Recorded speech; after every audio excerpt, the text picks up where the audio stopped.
بیا هم تاسو سره کلی دوستانو ډېره مننه چې راسره یاستئ او تر دې دمه تاسو خپله خپرونه په مینه باندې کتلې ده او زموږ سره پاتې شوي یاستئ. همداسې به تاسو دوستانو د اريانا تلویزیون له فیسبوک پاڼې او د وزندګي له فیسبوک پاڼې موږ هم څارلی شي او هلته هم خپل اندونه راسره شریکولی شي.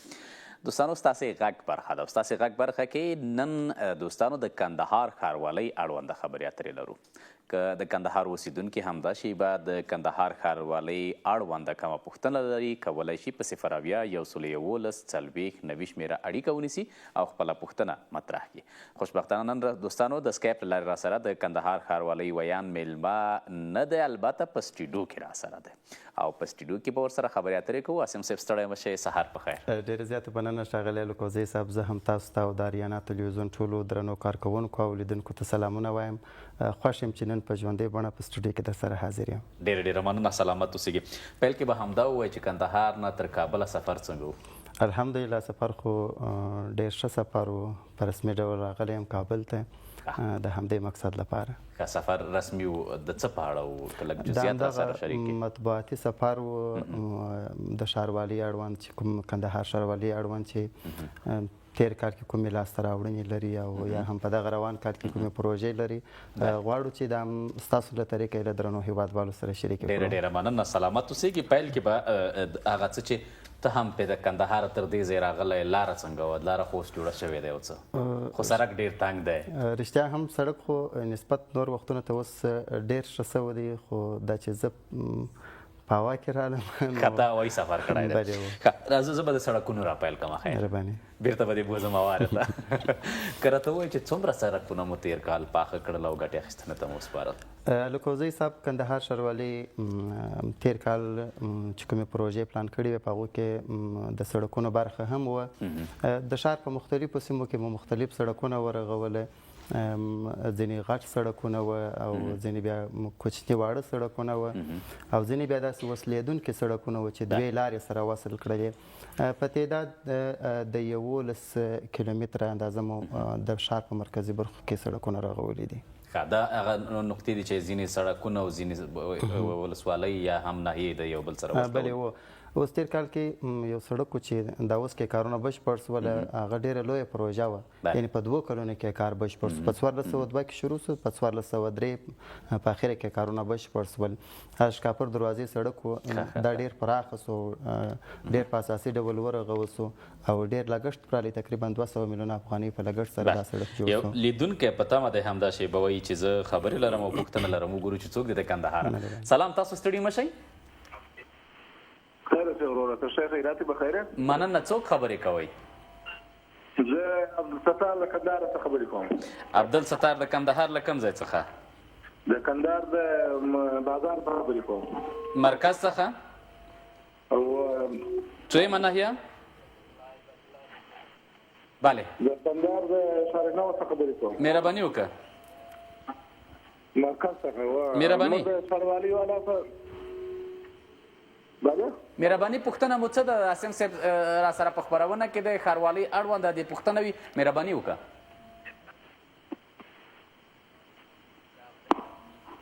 بله ښه، له بده مرغه چې د دې ګران دوست اړیکه را سره پرې شوه. 011 څلوېښت 90 مهرباني دوستانو اړیکه ونیسئ. یو بله خبره دا چې تاسو د راډیو او تلویزیون له لارې په ګوشکۍ او یا هم په بل څه کې داسې زما غږ مه اورئ، ځکه هلته تاسو وروسته ځواب راکوئ او بیا نه ترسره کیږي. نو هڅه وکړئ چې د موبایل له لارې راته ځواب راکوئ. آصف صاحب ګورو چې بیا هم لیدونکی را سره دی. السلام علیکم. بله سلام. وعلیکم السلام. ستړی مه شئ. څنګه یې ورور، په خیر یې جوړ یم؟ مننه. که تلویزیون او راډیو ګل وساتې ښه به وي ورور. اوس څنګه شو وروره؟ مهرباني وکړه. اورین؟ زه د غږ اورم. مهرباني. څوک له کوم ځای څخه؟ ګل محمد افغان یم، د کندهار ولایت څخه. ګل احمد؟ ګل محمد. ګل محمد. دغه هڅه وکړه چې ګل محمد دغه تلویزیون ګل کې. اوس څنګه شو؟ مهرباني. دغه زموږ ستونزه دغه وایي چې د کندهار ښاروالۍ څخه چې د شراندام د کارخانو کم سړکونه او لارې چې دي دغه ګزه په مکمل ډول د شمالي طرف ویني ګرده کچه دی او خامه دي که موټران دي که موټرسایکلان دي که بایسکلان دي که پیاده خلک دي ډېرو سره په ستونزه کې دي په تېره بیا د باري موټران ښه صاحب تاسو کوم پوښتنه لرئ که پوښتنه لرئ مشکل نشته غږ دی اوري بس سلامت اوسئ اسیم صاحب تاسو ته ځواب درکوي مهرباني ښاغلی لکوزی صاحب دې یادونه وکړه چې د کندهار صنعتي پارک چې دا دوې برخې دي یو شمالي برخه ده بلې جنوبي برخه ده رښتیا هم لکه څنګه چې دا ورور یادونه وکړل د دې لارې تر اوسه خامه دي یعنې دغه د اوبو تېرولو ترتیب و سیسټم یې هم نه دی جوړ شوی متاسفانه تر اوسه د صنعتي پارک لپاره داسې ستراتیژیک پلان نه و جوړ شوی نو تېر کال کې هم شکایتونه ډېر وسوله بیا څه موده مخکې کندهار ښاروال صاحب د دې شکایتونو ته په کتلو سره ولاړې صنعتي پارک څخه مو د نږدې لیدنه وکړل ټولې هغه ستونزې چې دوی ورڅخه سر ټکوي هغه مو ټوله په ګوته کړلې بیا مو د صنعتکارانو او تجارانو سره په دې اړه باندې مجلس هم ترسره کړی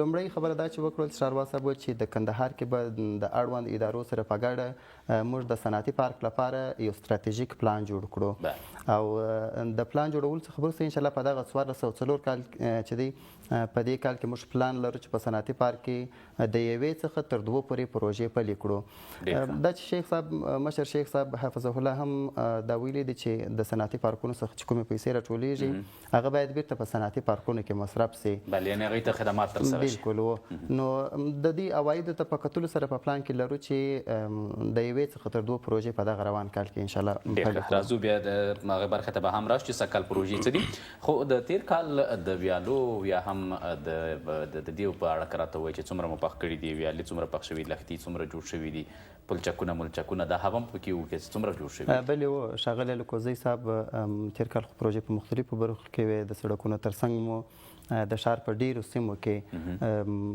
ویالې هم پخ کړي دي مندونه مو هم پخ کړي دي هغه مندونه چې د سیلابي اوبه په راتللې یا هغه پاتابونه کانالونه چې د ښار څخه به د ښار بدربط اوبه ورڅخه ایستل کیږي دا مو هم پخ کړي دي د ښار په ډیرو ناحیو کې مو دغه د کورونو د منځ چرۍ چې موږ ورته وایو دغه ډیر زیات په زیات شمیر چرۍ پخ شوي دي یو مهم پاتاب یا کانال چې جوړ سو احمدشاهي خندق ورته وایي کندهار ښار کې دا مخکې کلونو کې دا غصب شوی و دا د دې چې څومره حریم و دا د ډېره وخت څخه دا غصب شوی و خو په دې وروستۍ کې کندهار ښاروالي پر دې وتوانېدله چې دغه خندق یې په مکمل ډول سره د غصب څخه خلاص کړي هغه کومې ودانۍ چې پر جوړې سوي وې دا ټوله تخریب سولې او دغه تېر کال کې ساختماني چارې هم بشپړ سوې دا تقریبا د 4 متره په پلنوالي سره د اوبو تېرولو لاره یوازې دا پراخه سوله او داسې د پیاده روونو ترڅنګ چې بیا په تېرېږي تقریبا تر 8 متره پورې غځېږي دا خندق جوړ شو نور مختلف کانالونه دغه جوړ شوي دي لښتي جوړ شوي دي لښتي او تاسو د کوڅو یاده هم وکړله ته ترڅنګ که راشو په ټوله کې بیا هم درنه دا پوښتنه هم مطرح کړمه چې څومره سړکونه مو د بیا رغونې په برخه کې مو د سړکونو څه کړي دي ځکه ممکن ځینې سړکونه ځینو ځایونو کې خراب شوي وي تخریب شوي وي د هغې دپاره مو څه کړي الکوزی صاحب د کوڅو د پخولو په برخه کې مو تقریبا تېر کال تر 100 زیاتې کوڅې پخ کړي دي تر 100 زیاتې دي په مختلفو ناحیو کې بلې و او د سړکونو د بیا رغونې په برخه کې رښتیا هم زاړه سړکونه چې مخکې جوړ شوي دي هغه د مختلفو عواملو له کبله تخریب شوي وي تېر کال مو د 15,000 متره مربع په اندازه سره د سړکونو پینهکاري ترسره کړې ده یعنې هغه سړکونه چې هغه تخریب شوي وه ډبونه یې پیدا کړې وه د هغو 15,000 متره مربع په اندازه سړکونه هم پینهکاري شوي دي اسلامي امارت یوه پرېکړه کړې وه چې د ټولو ادارو ته د چک ډیمونو د جوړېدو او د ځینو سربندونو د جوړېدو خبره ترسره کړې وه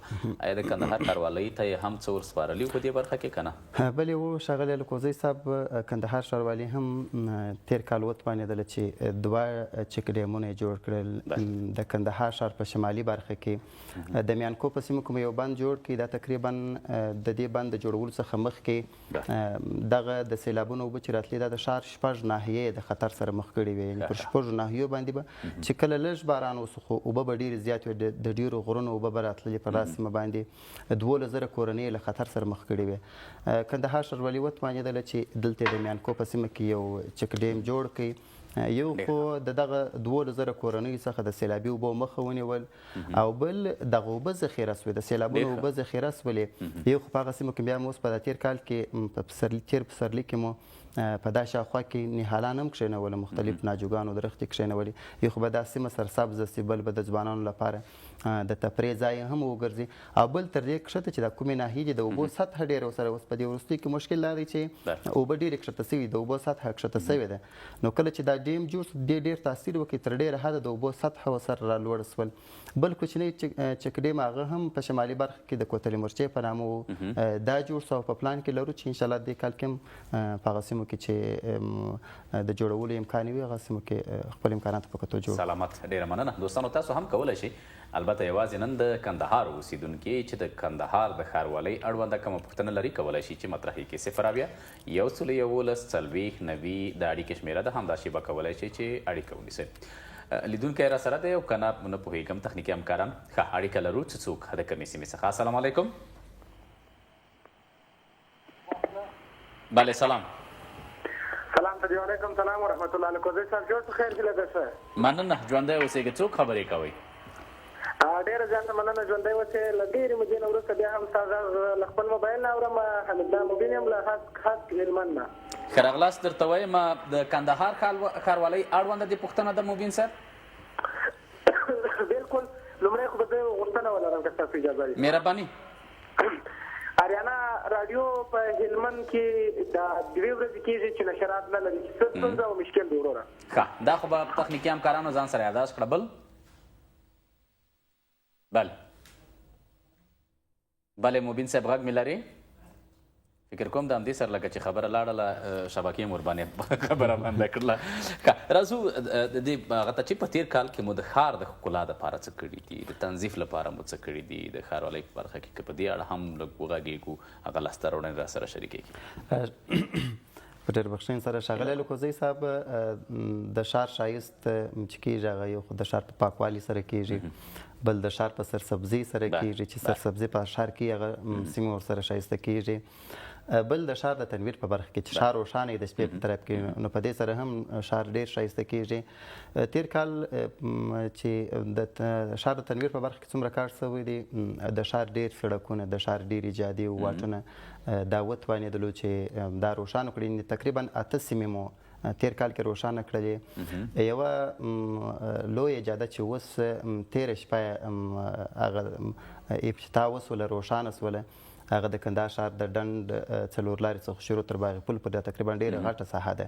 مخکې دلته هېڅ روښنایي نه وه، دا ټوله په مکمل ډول دا 2 شپې کېږي چې روښانه سوله. که څه زه هم دلته وم خو راپور چې مې راواخیست دا سیمه اوس روښانه سوه، افتتاح سول، ډېر ښه خوند یې وکړ، خلک ډېر ورڅخه خوشحاله سوله. نور د ښار په مختلفو برخو کې ډېر سړکونه روښانه سوي دي، کیدای شي د خپرونې وخت دونه نه وي چې زه ټوله درته ذکر کوم.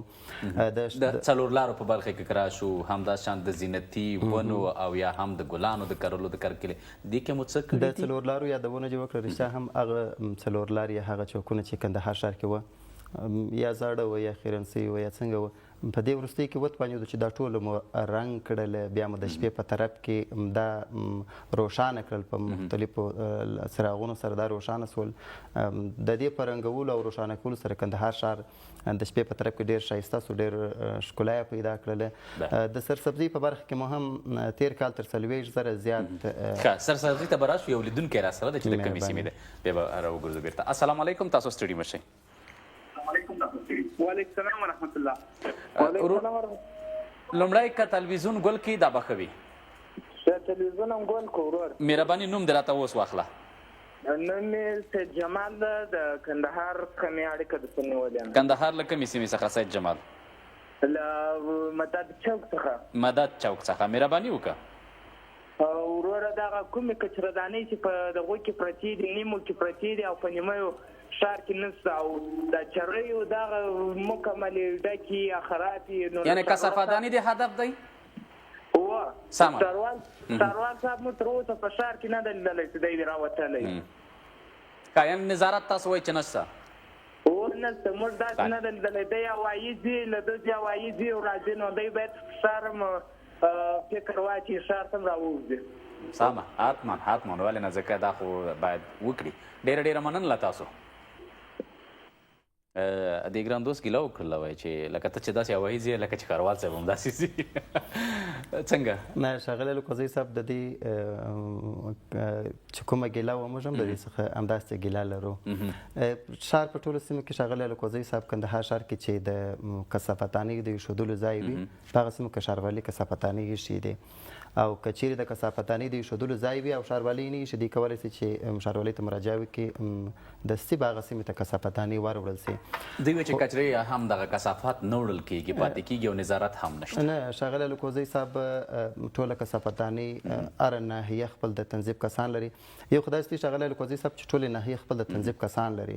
دا هره ورځ د ټولو ناحیو نظارت کوي ځکه دا کثافتانۍ چې ډکېږي دا ټولېږي وړل کېږي. د دې ترڅنګ بیا د ښار په سطحه یو بل عمومي اشر موږ پیل کړي دي یا دا عمومي اشر بیا هغه کارونه کوي چې هغه په کومو سیمو کې کثافات ډېر زیات وي یا د ډېره وخت نه انتقال شوي د کلونو څخه به پراته وه دغه غټ کارونه چې دا کوي، یعنې تقریبا هره ورځ تر 50 یا تر 60 په شاوخوا کې کله کله خو بیخي زیات وي دا په دغه موټرونه کثافات د کندهار ښار څخه ایستل کېږي. ستونزه دا ده ښاغلی لوکوزی صاحب چې چیرې کثافتانۍ پرته وي کدای ستاسې هم لیدلي وي چې په کثافتانۍ کې شی نه وي په شاوخوا باندې کثافات یعنې دلته مسؤل ګرام هغه کسان دي چې ماشومانو ته څه ورکوي غټ کس یې نه وړي د کوچنیانو په لاس کثافات ورکوي هغه یا د چا د کور مخ ته غورځولي یا په سړک باندې غورځولي او خاصو د ښاروال صاحب یادونه هغه داسې خو نه نشي کېدلی ښاغلی لوکوزی صاحب چې هر فرد یې هر څوک دې جلا جلا وویني. یعنې باور وکړي ما لوکوزی صاحب ښاروال صاحب داسې دی چې د ورځې ترڅنګ د ورځې کارونو ترڅنګ د شپې ټول ښار باندې ګرځي ډېر سیمې غوښتي که چا شکایت کړي ښاغلی لوکوزی صاحب موږ د واتساپ ګروپ په ښار کې د ښاروالۍ جوړ کړی دی د ستونزو اړوند په هره سیمه کې په دې کې موږ د شپې په طرف کې دا ګروپ خلاصو د واتساپ چې په هره سیمه کې ستونزې وي تاسو خپل ستونزه دلته شریکوئ په دې کې د ښاروال صاحب په شمول د ښاروالۍ ټوله رئیسانو اړوند امرین د ناحیو مې دا ټوله شته چې چا شکایت کړي خپل اول د ښاروال صاحب هغه ځای تعقیب کړي اړوند مسؤلین چې ورغلي خپلې ځای کتلي چې دغه ستونزې ډېره مننه ناصم صاحب چې راغلی زموږ پوښتنو دوستانو پوښتنو ته یې ځوابونه ورکړل د بیا لیدو په هیله ډېره مننه.